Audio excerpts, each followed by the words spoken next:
श्री शिवाय नमस्तुभ्यम। भगवान शंकराच्या कृपेमुळे हा व्हिडिओ तुमच्या समोर आला आहे। मित्रांनो, आज आम्ही तुम्हाला दारिद्र्य आणि दुःखाचा नाश करणाऱ्या भगवान शिवाची अत्यंत पवित्र कथा ऐकवणार आहोत, ज्याचे वर्णन शिवपुराणातही आढळते। आणि असे म्हणतात की जो कोणी प्रामाणिकपणे ही कथा सुरुवातीपासून शेवटपर्यंत खऱ्या मनाने ऐकतो, त्याच्या घरी गरिबी कधीच येत नाही। ही कथा ऐकल्यानंतर आजारी व्यक्तीला त्याच्या सर्व रोगापासून आराम मिळतो। आणि या कथेद्वारे आम्ही तुम्हाला हे देखील सांगणार आहोत की श्रावणामध्ये भगवान शिवाच्या कथा ऐकून कोणाला यश मिळते। त्यामुळे ही कथा आपण सर्वांनी सुरुवातीपासून शेवटपर्यंत ऐकावी ही मनापासून विनंती। आणि जर ही कोणीही भगवान शिव आणि माता पार्वतीची ही कल्याणकारी कथा ऐकली तर त्याची भगवान शंकरावरील भक्ती शतपटीने वाढते। जर तुम्ही भगवान शिवाचे भक्त असाल तर तुम्ही भगवान शिवाचा अनादर करू नका। ही पवित्र कथा सुरू करण्यापूर्वी जर तुम्ही सर्वांना व्हिडिओ आवडला असेल तर कृपया या व्हिडिओला लाईक करा आणि कमेंट बॉक्समध्ये हर हर महादेव हे कमेंट करायला विसरू नका।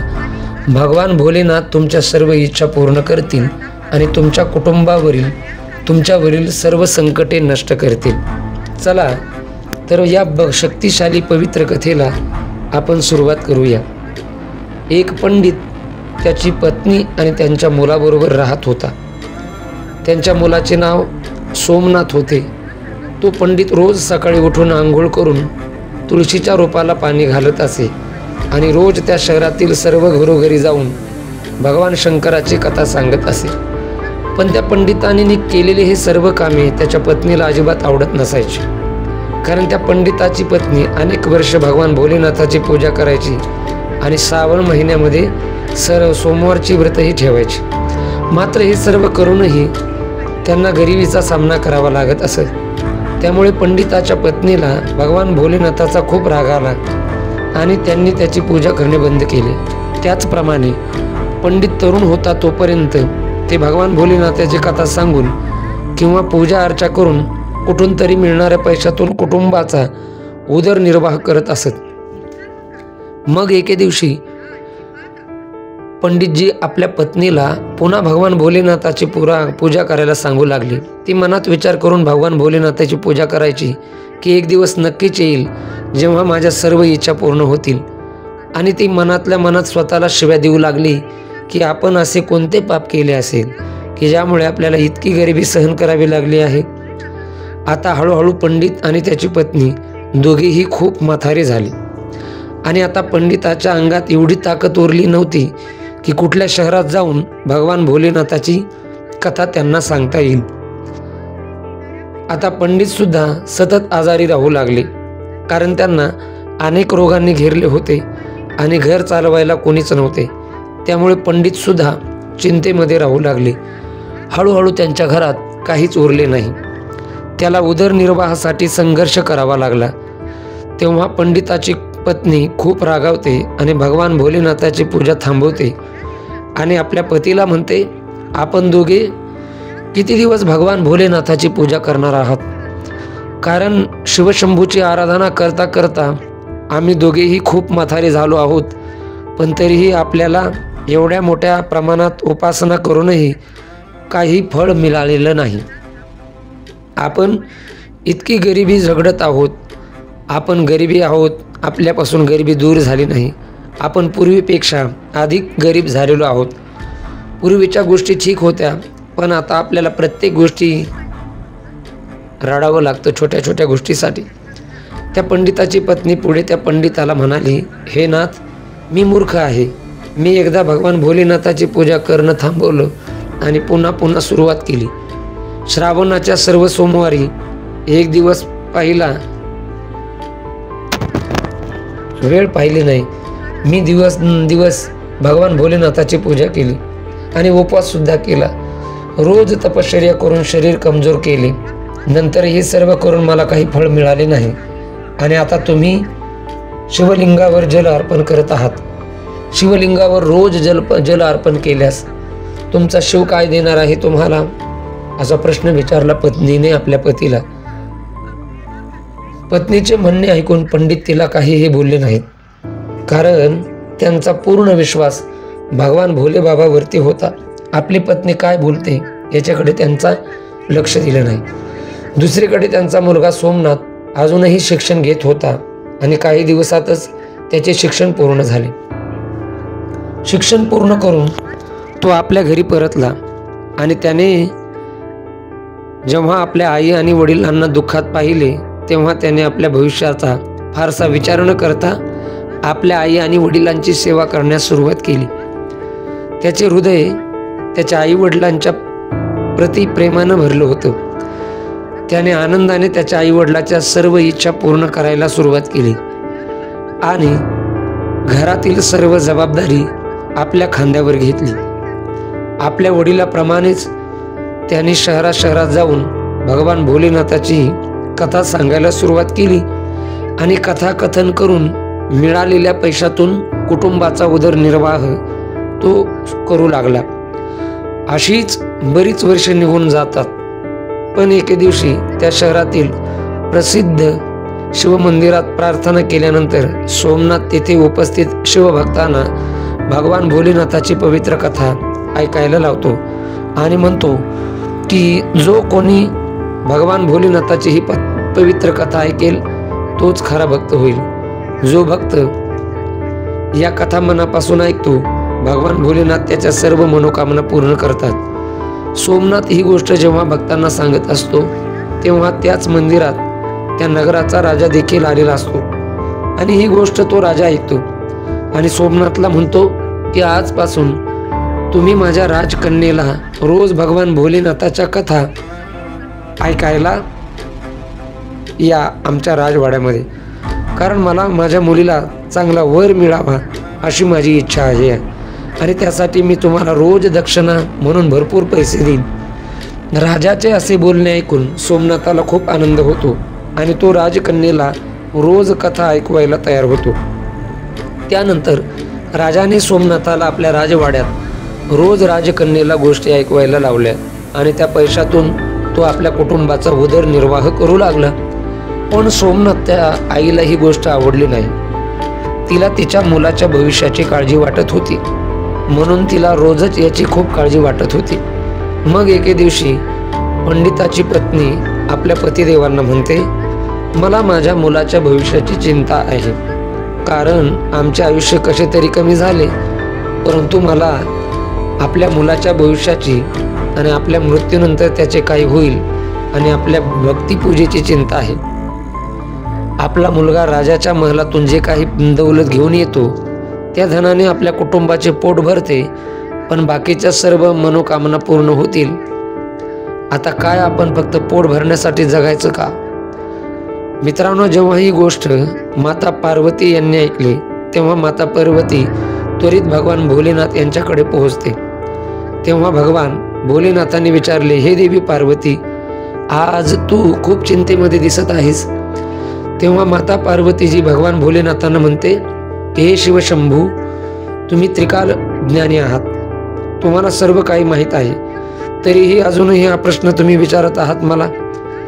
मी काय सांगू, इतका चिंतेत आहे. माझ्या चिंतेचे कारण आहे की पंडित आणि त्याची पत्नी, तुम्ही या पती पत्नीची परीक्षा का घेत आहात? हे पंडित तुमचे प्रखर भक्त आहेत, पण तुम्ही त्यांचे जीवन फक्त अडचणींनी भरले आहे. तुम्ही त्याला त्याच्या पूजेचे फळ दिले नाही. म्हणून मी तुम्हाला विनंती करते की आता तुम्ही त्याच्या जीवनाची काळजी घ्या, अन्यथा पुजारी आणि त्याची पत्नी तुमची पूजा करणं थांबवतील आणि तुमच्यावरचा त्यांचा विश्वास पूर्णपणे कमी होईल. आणि माता पार्वतीने हे सर्व शब्द ऐकून भगवान भोलेनाथ पार्वतीला म्हणतात की हे देवी पार्वती, काळजी करू नकोस, कारण त्या ब्राह्मणाच्या भाग्याचे बीज आम्ही पेरले आहे. आम्हा दोघांना त्या पंडिताच्या घरी जायचं आहे आणि आम्हाला पृथ्वीवर शिवलीला करायची आहे. असे म्हणत भगवान भोलेनाथजी माता पार्वतीसह पृथ्वीकडे निघतात आणि पृथ्वीवर आल्यावर दोघेही ऋषींचे रूप धारण करतात. साधूंचं रूप धारण करून ते पंडिताच्या घराजवळ पोहोचतात आणि मोठ्याने त्या पंडिताला हाक मारतात, अलख निरंजन, घरात कोणी आहे का? असा आवाज ऐकून तो वृद्ध झालेला पंडित धावत येतो आणि म्हणतो, हे मुनिवर, तुमचे स्वागत आहे. मला सांगा, मी तुम्हाला कशी मदत करू शकतो? मग भगवान भोलेनाथ ऋषीच्या रूपात त्या पंडिताला म्हणाले की आम्हाला आज रात्री तुमच्या घरी आराम करायचा आहे. तेव्हा तो वृद्ध पंडित मनात विचार करतो की हे तर आमचे पाहुणे आहेत, मी त्यांना नकार देऊ नये कारण त्याला वाईट वाटेल, तर तो माझ्यासह माझ्या संपूर्ण कुटुंबाला शाप देऊन निघून जाईल. पण माझ्या मुलाला कसे तरी पैसे मिळतात म्हणून त्याचे मी स्वागत कसे करणार? माझा मुलगा खूप कष्ट करून, खूप मेहनत करून राजाच्या राजकन्येला कथा सांगून मिळेल ते थोडेफार धन घरी घेऊन येतो आणि त्याच्यामुळे आमचं पोट त्या ठिकाणी भरतं. आता आमच्याकडे काहीच शिल्लक राहिले नाही. मी यांचा पाहुणचार कसा करू असा मनामध्ये त्याचा विचार आला. मी आता यांचे जेवण कशा प्रकारे बनवून यांना खाऊ घालू हे मला समजत नाही. पंडित मनातल्या मनात बोलू लागला, हे मुनिवर, माझा मुलगा एका राजाच्या मुलीला भगवान भोलेनाथाच्या कथा सांगून आमच्या तिघांचं पोट कसं तरी भरवतो. त्यामुळे मी खूप प्रयत्न करून फक्त एकाच वेळेच्या जेवणाची सोय करू शकतो. ही गोष्ट ऐकून साधूंचा रूप घेऊन आलेल्या भोलेनाथाने त्या वृद्ध पंडिताच्या हातात एक पात्र दिले आणि त्यांना म्हणाले की आजपासून तुमच्या पत्नींना या पात्रामध्ये जेवण करायला सांगा, त्यामुळे आपल्या सर्वांसाठी भोजन तयार होईल. साधूंनी सांगितल्याप्रमाणे त्या पात्रामध्ये सर्वांच्या भोजनाची तयारी होते. हे सर्व दृश्य पाहून तिघेही खूप आश्चर्यचकित झाले आणि चिंतामय देखील झाले. मित्रांनो, त्यांच्या दुसऱ्या दिवशी सोमनाथ राजकन्येला कथा ऐकण्यासाठी जायला निघाला. तेवढ्यात साधूचे रूप धारण केलेल्या भगवान भोलेनाथांनी सोमनाथाला विचारले, हे तू कुठे जात आहेस? तेव्हा सोमनाथाने त्याला सांगितले, हे ऋषी, मी आता या नगरीच्या राजाच्या कन्येला कथा ऐकवायला जात आहे. तेव्हा साधूचे रूप धारण केलेले भगवान भोलेनाथ सोमनाथाला म्हणाले, हे पुत्रा, आज जेव्हा तू राजकन्येला कथा ऐकवायला जाशील तेव्हा तू तिला विचारशील की तिची कोणती इच्छा पूर्ण होण्यासाठी ती प्रतिदिन भगवान भोलेनाथाची कथा ऐकते. अशा प्रकारे सोमनाथ राजवाड्यामध्ये पोहोचतो आणि राजकन्येला कथा ऐकायला सांगतो. साधूंनी सांगितल्याप्रमाणे सोमनाथ राजकन्येला एकच प्रश्न विचारतो की तुझी कोणती इच्छा पूर्ण व्हायची बाकी आहे? तेव्हा राजकन्या सोमनाथाला म्हणते, माझी ही इच्छा पूर्ण व्हावी म्हणून मी रोज भगवान भोलेनाथाची कथा ऐकते, जेणेकरून मला असा वर मिळावा की ज्याची सर्व नगरात चर्चा होईल. त्याच्या डोक्यावर चंद्र सूर्य असतील आणि त्याचे नशीब इतके चांगले असेल की त्याच्या घरी कोणत्याही गोष्टीची कमतरता नसेल. त्याने अशी लग्नाची मिरवणूक काढावी की आजपर्यंत अशी कोणाचीच मिरवणूक निघाली नसेल. राजकुमारीचे हे शब्द ऐकून सोमनाथ घरी परततो आणि ऋषीचे रूप धारण केलेल्या भगवान भोलेनाथांना सर्व गोष्टी सांगतो. तेव्हा भगवान भोलेनाथ सोमनाथाला म्हणतात, हे बेटा, ठीक आहे, आज दुसऱ्या दिवशी जेव्हा तू राजकुमारीला कथा ऐकवायला जाशील तेव्हा पुन्हा तोच प्रश्न तू त्या राजकुमारीला विचार. जर राजकन्येने तुला कालच्या गोष्टी सांगितल्या तर तू त्वरित तिला सांग की तुला पाहिजे तोच मीच आहे आणि तिथून पळून जा. तेव्हा सोमनाथ ऋषींच्या रूपात असलेल्या भगवान भोलेनाथांना म्हणला, हे ऋषी, मी गरीब पंडित आहे आणि त्या नगराच्या राजाची मुलगी आहे. आमचे लग्न कसे होणार आणि तिने दिलेल्या दक्षिणेवर माझे घर चालते. पण जेव्हा राजाला कळेल की माझ्यासोबत या गरीब मुलासोबत माझ्या मुलीचे लग्न करायचे आहे तेव्हा तो मला माझ्या संपूर्ण कुटुंबासह मृत्यूदंड देईल. म्हणून मला तुम्ही क्षमा करा, मी हे करू शकत नाही. सोमनाथाचे म्हणणे ऐकून भगवान भोलेनाथजी ऋषीच्या रूपात सोमनाथाला म्हटले, हे बेटा, ठीक आहे, आम्ही तुम्हाला या क्षणी संपूर्ण कुटुंबासोबत अभिशाप देऊ. या प्रकारे त्या साधूंच्या चमत्काराने सोमनाथ आधीच खूप घाबरला होता. आता पुन्हा त्याच्याकडून असे शब्द ऐकून तो आणखीनच घाबरला आणि त्याच्या मनात विचार सुरू झाला की राजानंतर का होईना आणि आता ते साधू मला आणि माझ्या कुटुंबाला अभिशाप द्यायला बसले आहेत. यापेक्षा मी या साधूच्या पहिला ऐकतो, कधी ना कधी जीव जाणारच आहे. असा विचार करून त्यांनी त्यांना आश्वासन दिले की तुम्ही सांगितलेली गोष्ट मी करायला तयार आहे. आणि राजवाड्यात जाऊन सोमनाथाने राजकन्येला परमेश्वराची कथा ऐकायला लावली। सोमनाथांनी महलात पोहोचल्यावर राजकन्येला भगवान भोलेनाथाची कथा सांगितली आणि तोच प्रश्न आज पुन्हा विचारला। तेव्हा राजकन्येने पुन्हा तेच उत्तर दिले जे तिने पहिल्या दिवशी दिले होते। मग साधूचे रूप धारण केलेल्या भोलेनाथाने सोमनाथाला जे बोलायला लावले होते ते सोमनाथ राजकन्येला बोलला आणि तिथून निघून गेला। सोमनाथाच्या अशा बोलण्याने राजकन्येला खूप राग आला आणि तिने लगेच तिच्या दासीला बोलावले आणि ही गोष्ट तिच्या कानावर घातली आणि म्हणाली, ही सर्व गोष्ट तू राजाला सांग। ही गोष्ट राजाला समजल्यावर राजा क्रोधित होईल आणि त्याने आपल्या मुलीला विश्वास दिला की याची शिक्षा निश्चित त्या सोमनाथाला भोगावी लागेल। मग राजाने पटकन आपल्या मंत्र्यांना दरबारात बोलावून त्याच्याची चर्चा सुरू केली। तेव्हा त्याचा मुख्यमंत्री राजाला म्हणाला, राजा, याने फाशीच्या लायकीचा गुन्हा केला आहे, पण तो विद्वान आहे। कारण जर तुम्ही त्याला फाशी दिली तर तुमच्यावर ब्राह्मण हत्येचे पाप लागेल, म्हणून आम्ही त्याला वेगळी शिक्षा दिली पाहिजे, जेणेकरून तुम्हाला ब्राह्मणाच्या हत्येचे गंभीर पाप लागू नये। बराच वेळ झाला तेव्हा राजाने आपल्या काही सैनिकाला बोलावून त्यांना सांगितलं की त्या पंडिताच्या घरी जाऊन त्यांना सांगा की राजेसाहेब आपल्या मुलीचे लग्न तुमच्यासोबत करायला तयार आहेत, पण त्याच्या काही अटी आहेत, ज्या तुम्ही पूर्ण करू शकला नाही तर ते तुम्हाला सर्वांना मृत्यू देतील। राजेसाहेबांनी पहिली अट होती की लग्नाच्या मिरवणुकीतील पाहुण्यांसाठी गावातील सर्व घरे रिकामी पाहिजेत। दुसरी अट म्हणजे लग्नात आलेल्या पाहुण्याच्या स्वागतासाठी तयार केलेले अन्नपदार्थ कोणत्याही प्रकारे वाचले नाही पाहिजेत। तिसरी अट अशी होती की माझ्या मुलीची मिरवणूक म्हणजे वरात अशा प्रकारे निघाली पाहिजे की आतापर्यंत पूर्ण दुनियेमध्ये अशी वरात कुणाचीच निघाली नसेल। लग्नाची वरात होईपर्यंत जर आमची अट पूर्ण नाही झाली तर लग्नाच्या मिरवणुकीत आलेल्या सर्व पाहुण्यांनाही फाशीची शिक्षा देण्यात येईल। राजाचे म्हणणे ऐकून राजाचे सैनिक सोमनाथाच्या घरी पोहोचतात। सोमनाथ घरी जाऊन साधूचे रूप धारण केलेल्या भोलेनाथांना घडलेला सर्व प्रकार सांगतो की तुम्ही सांगितल्याप्रमाणे मी सर्व काही करून आलो आहे। राजाचे सैनिक सोमनाथाच्या घरी पोहोचतात। राजाचे शिपाई दार ठोठावण्याचा आवाज ऐकून सोमनाथाचे वडील दार उघडतात। तेव्हा ते शिपाई वडिलांना म्हणतात, हा तुमचा मुलगा आहे का, ज्याला राजकन्येशी लग्न करायचे आहे?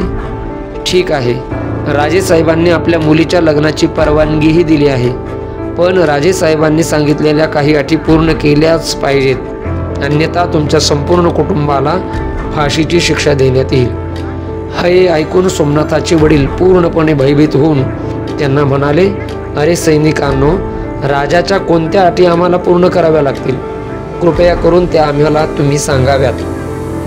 तेव्हा राजाचे सैनिक म्हणतात की त्यांच्या लग्नाच्या मिरवणुकीसाठी आलेल्या सर्व पाहुण्यांसाठी नवीन घर बांधली गेली पाहिजेत। दुसरी अट म्हणजे यांच्या लग्नाच्या मिरवणुकीसाठी आलेल्या पाहुण्यांना केलेले जेवण थोड्याही प्रमाणामध्ये उरले नाही पाहिजे। आणि तिसरी अट म्हणजे यांच्या लग्नाची वरात म्हणजे मिरवणूक अशा प्रकारे निघाली पाहिजे की या नगरात अशी मिरवणूक कोणाचीही झाली नसेल। संपूर्ण नगराने या मिरवणुकीचे कौतुक केले पाहिजे आणि मिरवणूक होईपर्यंत आमच्या अटी पूर्ण झाल्या नाही तर सोमनाथ आणि त्यांच्या आई वडिलांना फाशीची शिक्षा दिली जाईल आणि तसेच मिरवणुकीमध्ये आलेल्या पाहुण्यांनाही मृत्यूदंड दिला जाईल, हे निश्चित आहे। राजाच्या सैनिकाचे हे बोलणे ऐकून सोमनाथ आणि सोमनाथाच्या वडिलाचे हातपाय थर थर थर कापायला लागले। त्यांना वाटलं की आता राजांच्या अटी आपण पूर्ण करू शकत नाही। तेव्हा भगवान भोलेनाथ ऋषींच्या रूपात येतात आणि सांगतात की घाबरू नका आणि राजाच्या सैनिकांना निरोप द्या आणि लग्नाच्या तयारीला लागा असे सांगायला लावतात। लग्नाच्या दिवशी आपण लग्नाच्या मिरवणुकीसह पोहोचू हा संदेश द्यायला लावतात। मग सोमनाथाने साधूंनी सांगितल्याप्रमाणे त्या सैनिकांना उत्तर दिले आणि ते सैनिक राजवाड्यामध्ये पोहोचले आणि राजाला सर्व काही सांगितले। परंतु जेव्हा राजाला सोमनाथाकडून सकारात्मक उत्तर मिळाले हे समजले तेव्हा तो खूप आश्चर्यचकित झाला. राजा मनात विचार करू लागला की हा कोणत्या प्रकारचा आत्मविश्वास आहे. माझ्या मुलीशी लग्न करायला तयार झाला. माझा कोणता शत्रू त्याची साथ तर देत नसेल असा विचार राजाच्या मनामध्ये येतो. यानंतर राजाने त्याच्या राज्यातील कितीतरी घरांना लग्नाचे घर असल्यासारखे सजवून टाकले आणि अनेक प्रकारच्या तंबूची सोय देखील केली. राजा हाच विचार करत होता की तो गरीब पंडित मुलगा करून काय करणार आहे आणि आणून मिरवणुकीत किती लोकांना आणणार आहे. शेवटी त्याला आणि त्याच्या घरच्यांना मृत्यूदंड होणारच आहे. इकडे सोमनाथ त्याच्या नगरातील ज्या लोकांना आपल्या लग्नासाठी येण्यासाठी निमंत्रण देत होता तेथे लोक सोमनाथाला हेच बोलत होते की हे सोमनाथ, इतक्या लवकर आम्हाला मरायचे नाही रे, त्यामुळे आम्ही तुझ्या लग्नाच्या मिरवणुकीत येऊ शकणार नाही. तुझी तर शेवटची वेळ आलेली आहे, त्यामुळे आम्ही तुझ्यासाठी मरण्यासाठी तुझ्या मिरवणुकीमध्ये यावं का, हे कधीच शक्य नाही. या सर्वांचे म्हणणे ऐकून सोमनाथ अतिशय चिंतात गेला. सोमनाथला खूप काळजी वाटू लागली, कारण आतापर्यंत त्याच्यासोबत कोणीही यायला तयार झाले नव्हते. असं करत त्याच्या लग्नाचा दिवसही समोर आला आणि सोमनाथ अजून विचारात पडला. सोमनाथला एवढ्या दुःखात पाहून ऋषींच्या रूपात असलेल्या भोलेनाथ सोमनाथाला म्हणाले, हे बेटा, आज तुझं लग्न आहे आणि आज तूही खूप काळजीमध्ये आहेस. मला सांग, तुला कशाची तरी काळजी वाटत आहे, तू चिंतित आहेस, पण बाळा, आम्ही तुझ्यासोबत आहोत, तू अजिबात काळजी करू नको. तेव्हा सोमनाथ भगवान भोलेनाथजींना म्हणाला, हे मुनिवर, तुम्हाला सांगून काय उपयोग, माझे तर भाग्यच खोटं आहे, माझ्या नशिबात जे काही लिहिले आहे ते घडणारच आहे. असे म्हणत तो लग्नासाठी तयार झाला आणि त्याबरोबर महालाकडे ते सगळेजण निघाले. मग भोलेनाथांनी सोमनाथाच्या मिरवणुकीत येण्यासाठी सर्व देव, भूत आणि गंधर्व यांना मानवाच्या रूपामध्ये सोमनाथाच्या मिरवणुकीत येण्याचा आदेश दिला आणि त्यांना सोमनाथाच्या मिरवणुकीत सामावून करून घेतले. त्यामुळे सर्व मिरवणूक नाचत वाजत गाजत पोहोचली. लग्नामध्ये इतके पाहुणे आले होते की लग्नाच्या मिरवणुकीतील सर्व घरेही लग्नाच्या पाहुण्यांनी भरून गेली आणि काही पाहुण्यांना तंबूशिवाय बाहेर सोडण्यात राहावं लागलं. जेव्हा राजाच्या कानावर ही गोष्ट जाऊन पोहोचली की आतापर्यंत सोमनाथ बरोबर मिरवणुकीत यायला एकही जण तयार नव्हता आणि आता इतके लोक आले तरी कुठून, राजाला या गोष्टीचा खूप संताप आला. तो बोलू लागला की हे सर्व एकदा जाऊन बघायला हवं. असा विचार करून राजा ताबडतोब तेथे पोहोचला. भोलेनाथांनी राजाला लग्नाच्या मिरवणुकीत येताना पाहिले तेव्हा त्यांनी शुक्र आणि शनिदेव यांना मुलाचे रूप धारण करायला लावले आणि त्यांना भुकेमुळे शोक करायला लावला. इकडे राजाने दोन्ही मुलांना मोठ्याने रडताना बघितले. तेव्हा राजा भगवान भोलेनाथाने येऊन विचारतात की हे महात्मे, ही मुलं भुकेसाठी इतका गोंधळ का करत आहेत असे विचारले. तेव्हा साधूचे रूप धारण केलेले भोलेनाथ म्हणाले की यांना प्रचंड भूक लागलेली आहे, त्यामुळे भुकेसाठी हे गोंधळ करत आहेत. मग राजाने या दोन्ही मुलांना भोजन तयार होत असलेल्या ठिकाणी पाठवले आणि लगेच राजाच्या सैनिकांना राजाजवळ जाऊन सांगितले की हे राजन, त्या दोन्ही मुलांनी लग्नामध्ये केलेले सर्व भोजन संपवून टाकले आणि तरीही ती दोन्ही मुलं अजूनही जोरजोरात ओरडत आहेत की आम्हाला अजून जेवण्याची गरज आहे. आपल्या सैनिकाचे हे बोलणे ऐकून राजा पूर्णपणे संकटामध्ये जातो, कारण आता त्याचा संपूर्ण अहंकार पार चकनाचूर झालेला असतो. शेवटी राजा साधूचे रूप धारण केलेल्या भोलेनाथाजवळ हात जोडून बसतो आणि म्हणतो की हे साधू महाराज, आता माझी लाज फक्त आणि फक्त तुमच्या हातामध्ये आहे. तेव्हा भगवान भोलेनाथाने राजाला सांगितले की काही हरकत नाही, सर्व काही ठीक होईल. तुम्ही राजवाड्यात जा आणि मिरवणुकीचे नेतृत्व करण्याची तयारी सुरू करा. मग राजाने त्या नगरातील सर्व घरे चांगली सजवली आणि संपूर्ण नगर एका परिपूर्ण वधूप्रमाणे सजवले. सोमनाथही त्याच्या लग्नाच्या पोशाखात राजकुमारापेक्षा कमी दिसत नव्हता. सोमनाथाच्या पोशाखाला चंद्र आणि सूर्याने सजवलं गेलं होतं. लग्नाच्या वेळेला सोमनाथ एका सुंदरच्या रथामध्ये बसून लग्नासाठी राजमहालामध्ये जायला तयार झाला. त्या रथाच्या पुढे कित्येक बँडवाले वाजंत्री वाजवत होते. सोमनाथाच्या मिरवणुकीचे असे दृश्य पाहून त्या नगरातील काही लोक म्हणू लागले की या पंडिताचे भाग्य पहा, त्याच्या मस्तकाचा आधार चंद्राने सजवला आहे आणि सूर्य, धन आणि लक्ष्मी चारी बाजूने जात आहेत. याप्रमाणे जणू काही श्रीमंत राजाच्या लग्नाची मिरवणूक निघत आहे. आणि अशी लग्नाची मिरवणूक आपण आपल्या आयुष्यात पाहिली नाही आणि भविष्यात देखील पाहण्याची आशाही नाही. हा पंडित तर खूप भाग्यवान निघाला आणि आता तो प्रचंड श्रीमंत होणार आहे. या पंडितावर परमेश्वराचा आशीर्वाद आहे.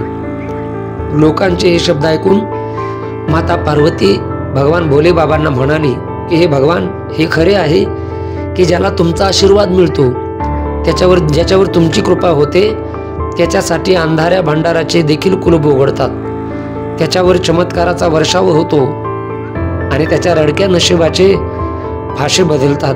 तेव्हा भगवान भोलेनाथांनी पार्वती मातेला सांगितलं, पार्वती, जे भक्त माझी भक्तिभावाने पूजा करतात त्यांच्या उपासनेचे फळ मी त्यांना निश्चित देतो आणि केवळ काही काळापर्यंत त्यांना दुःख भोगावे लागते, जिथपर्यंत त्यांचे पाप कर्म नष्ट होत नाहीत. पुण्यकर्म उगवताच त्यांच्या नशिबाचे बंद दरवाजे मी उघडवतो.